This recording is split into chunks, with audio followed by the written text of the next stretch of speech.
On this episode, I'm going to be showing you a smart smoke detector that can alert you of a possible fire anytime, anywhere. Stay tuned.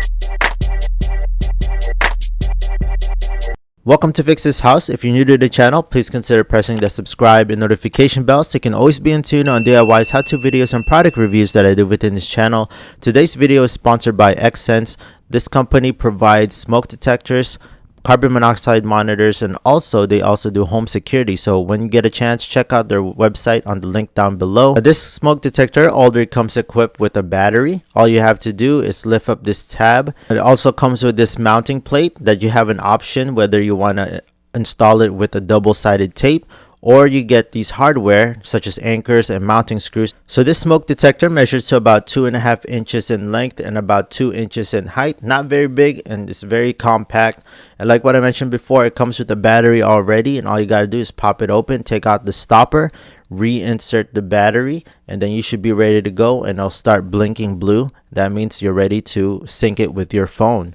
Now I'm going to be doing about 3 of them right now, but I'm only going to be installing 2 on my phone just to show you an example of what this can do. Now you can see that on the box there is a scan code. Just take your phone and you can either scan either app. After you have downloaded the app, all you got to do is sign up if you're not yet signed up, and then you're just going to fill in your information and register.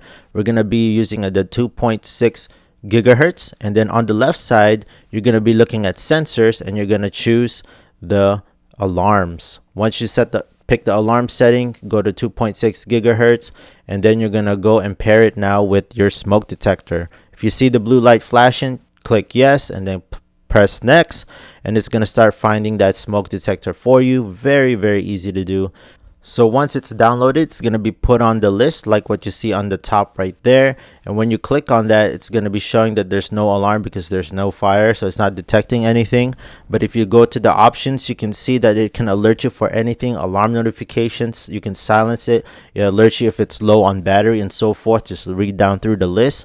And then if you go back, you can actually edit the name of this smoke alarm. So if you just click on that edit, I'm gonna be changing this smoke alarm pretty much to the living room. So this one's gonna be my living room alarm. So very easy, just type in what you want to name your smoke alarm, and it's gonna be set on the list. There you have it. And then if you go back, and if you want to add another smoke alarm, just repeat the same steps. Go to the sensors and then sync it once again, and it's gonna find that new smoke alarm and it's gonna add into it. And then this one, we're gonna rename it for the hallway, because this one's going to be located around my hallway going to the bedroom area.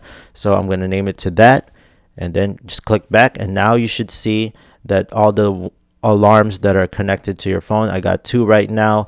This for the hallway and the living room. So let's go and install this product. Let's go to the hallway, like where we're going to be putting this smoke alarm, and I'm going to be using my tools here. I'm going to set up a drill, a Phillips screwdriver head, and I'm going to take the anchors that are provided and the screws that are also provided with this product, and we're going to mount this on. So first thing you want to do is try to drill a hole where it's about the same size as the anchors, a little bit smaller, just so that it's nice and snug when you start putting these anchors on.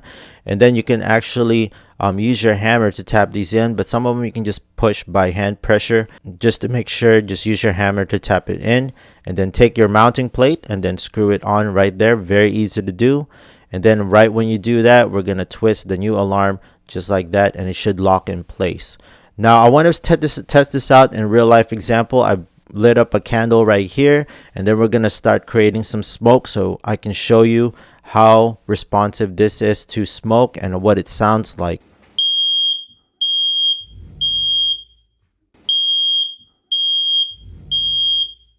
So after the alarm has sounded, you can see that it has alerted your phone. Whether you're out doing groceries or away from your house, it will let you know on your phone and let you check the status of what's going on. Obviously, the smoke detector has stopped ringing, so it says no smoke alarm happening. But you can also check the full history if you click on the bottom portion. It tells you each and every one of the actions that has happened with that smoke alarm. So once again, friends, if you're interested in this product, I'll leave the link on the description down below. This is the smoke alarm by Xsense, and yeah, if you find it very helpful, hit that thumbs up, and I'll see you again on the next video for another product review or another DIY.